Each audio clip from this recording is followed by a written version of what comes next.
para dar continuidade à nossa sexta orientação, que é compartilhar, ou seja, falar, profetizar.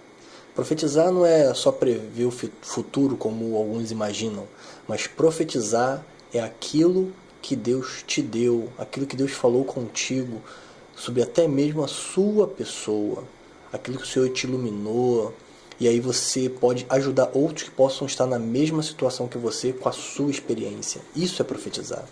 Até inclusive aqui eu separei um versículo que diz o seguinte: certamente o Senhor Deus, Ele não fará coisa alguma sem primeiro revelar o seu segredo aos seus servos. Sabe quem é?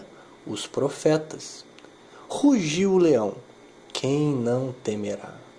Falou o Senhor Deus, quem não profetizará? Isso está em Amós 3, de 7 a 8. Irmãos, quando realmente Deus fala contigo, você não aguenta. É como uma panela de pressão querendo explodir. Se você não falar, aquilo ali vai te incomodar de tal maneira que você não vai aguentar. A única solução é falar. Senhor Jesus. Inclusive eu separei um outro, que é um versículo muito forte. Ele diz o seguinte: pois sou devedor, tanto a gregos como a bárbaros, tanto a sábios como a ignorantes. Por isso, quanto está em mim, estou pronto a anunciar o evangelho também a vós outros, em Roma. Aqui Paulo estava escrevendo isso aí para os romanos, para os moradores de Roma. Como eu moro no Rio de Janeiro, essa palavra é para os cariocas. Então, estou pronto a anunciar o evangelho também a vós outros no Rio de Janeiro. Isso está em Romanos 1, de 14 a 15. Irmãos, eu também escolhi esse versículo, que saiu um novo livro. O título é Os Grandes Diamantes da Bíblia. E olha só, que diamante maravilhoso. Então nós precisamos, ao ler a Bíblia, procurar essas pedras preciosas, essas revelações, ouvir Deus falar conosco em cada palavra.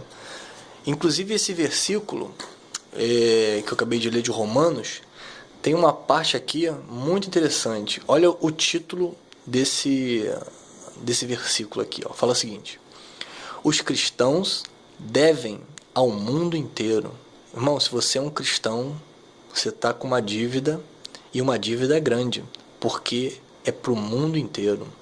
Vou ler aqui os parágrafos referentes a esse título aqui. Fala o seguinte: quem tem uma dívida sabe o quanto ela importuna. A imagem do credor sempre está presente na mente de quem deve, causando incômodo e uma sensação inquietante de cobrança. Existe apenas uma maneira de o devedor sentir-se aliviado. Qual é? Pagar a dívida.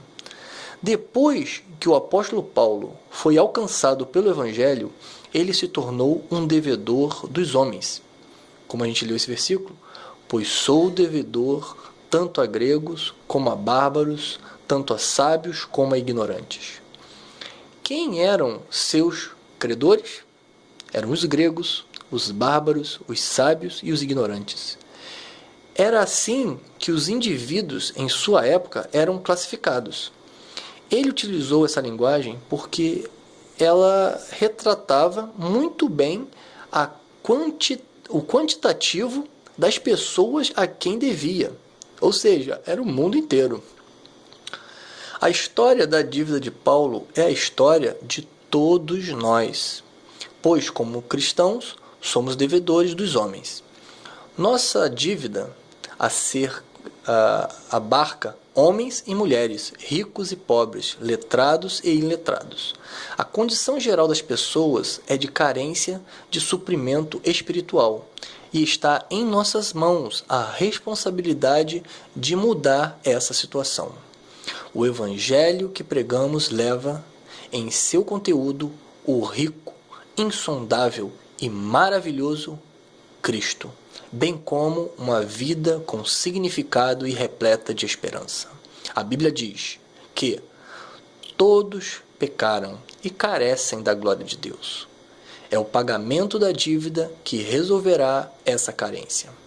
Os cristãos com relação a Deus não devem nada, pois que foram alcançados pelo Evangelho da Graça. Mas, com relação às pessoas que estão à sua volta, todos têm uma imensa dívida, a qual precisa ser paga sob pena de sentir um peso contínuo em sua consciência.